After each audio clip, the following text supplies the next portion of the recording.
तुम जानती हो तानिया, रास्ते में काफी रशियन मूवीज देखी मैंने ये जानने के लिए कि अपनी महबूबा को प्रपोज कैसे किया जाता है। तब जाके मालूम हुआ कि हर जगह एक ही तरीका राइज है। बिल्कुल वैसे ही एक मर्द को घुटनों के बल बैठना चाहिए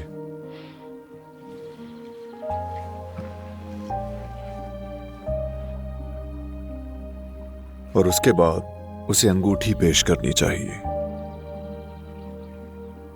और फिर कहना चाहिए, तानिया, क्या तुम मेरी बीवी बनना कबूल करोगी? सोचो मत और अंगूठी पहन लो। और हाँ, कल हम शॉपिंग पे जा रहे हैं, जो दिल चाहे ले लेना, ठीक है? मम्मा, तानिया ने अभी जवाब नहीं दिया। अरे इसकी आंखों में देखो, लफ्जों की क्या जरूरत है। अंगूठी उठाओ और इसे उंगली में पहना दो। अरे मेरे बेटे को क्या इसी तरह घुटनों पे बिठाए रखोगी तानिया?